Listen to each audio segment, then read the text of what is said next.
Living alone at 37. So, reality to guys sa ngayon kasi wala naman akong asawa, wala akong girlfriend. Ako lang talaga yung bumubuhay sa sarili ko, no. Ah, Nagsolo na ako kasi humiwalay na ako dun sa parents ko, sa papa ko, sa bahay ko sa bahay ng papa ko sa La Loma. Siyempre nandoon yung mga kapatid ko, mga pamangkin ko, masaya dun. Ate ko yung nagluluto, naglalaba, may parking ako doon, may wifi. Siyempre nandun si papa. Ah, Lagi niya akong i-chat kasi lagi ako nasa kwarto eh. I-chat niya ako pagkakain na, pagbababa ako sa sala. Minsan sabihin niya kumain na ako, mag-almusal na ako, mag-dinner na ako, mag-lunch. Tapos pag-aalis ako ng bahay, iabot niya sa akin yung helmet ko. Pagdadating ako, magbe-bless ako sa kanya. Masaya sa bahay kasi may mga pamangkin ka makukulit. Hindi ka maubusan ng kausap dun, no. Nasa sa'yo na lang talaga pag pag wala ka sa mood magsalita, doon ka lang sa kwarto, manood ka ng Netflix. Ang sarap ng buhay dun. Masarap ang buhay dun. Wait lang. So, nagsolo na ako, no. Ang hirap pala magsolo. Mahirap magsolo kasi 37 na ako.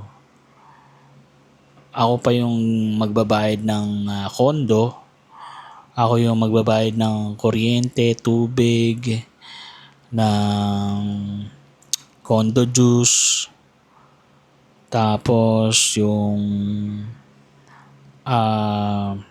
ano pa ba? Pagkain ko, tubig, wifi, di ba?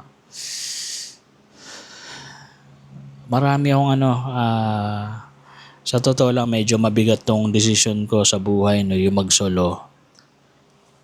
Pero ang masaya dito kasi ayoko talaga kasi na maingay. Siguro dahil sa edad ko, ayoko na maingay.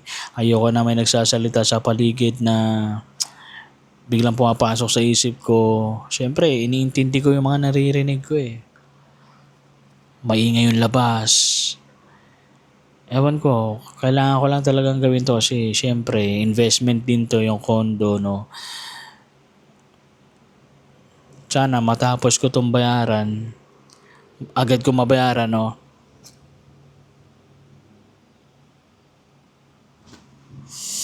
At ano pa ba? Masarap din kasi magsolo kasi pag matutulog ka, wala maingay, hindi ka magigising ka agad eh. Kompleto tulog mo, no? Yun nga lang, di ako masyado nag-aircon kasi mahal ang kuryente. Kaya nag-electric fan lang ako. Yun pa pala, yung laundry, no? Umuwi naman ako sa La Loma, no? Para maglaba kasi may washing machine dun eh. Pero susunod, magpapa-laundry na talaga ako dito para hindi na ako bumabiyahe. Yun lang, pero nakakamiss din kasi doon sa La Loma kaya umuwi ako. At sinasabay ko na rin yung pagsampay, doon ako nagsasampay. Ganyan. Bawal kasi magsampay dito kasi nasa 38th floor ako eh, baka malaglag, di ba? Sobrang lakas ng hangin.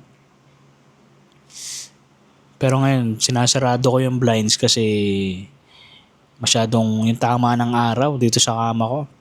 Ito pa pala guys, so maganda dito sa condo, pag nagsosolo ka, no, once na magkaroon ka ng girlfriend, madadala mo kagad dito, no, lalo na, Cubao to, malapit.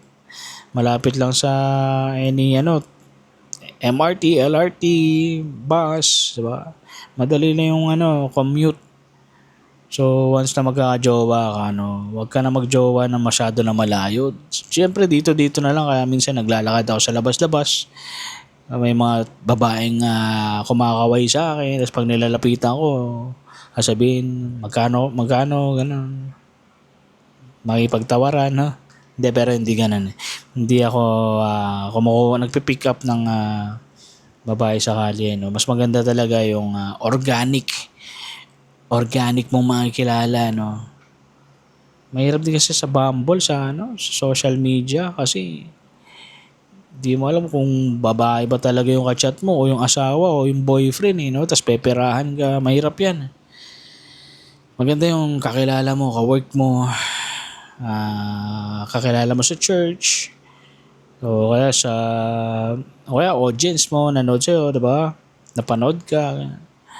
Siguro doon ko na lang talaga ma-meet yung mapapangasawa ko na. Pero sa ngayon, focus muna ako sa mga bayarin ko. At yung pa pala, binabayaran ko pa yung motor ko, yung camera ko. Ang dami kong bayarin guys. Kaya medyo hirap pa ako ngayon. Kailangan ko ng racket. Yun lang muna siguro, no? Yun lang muna.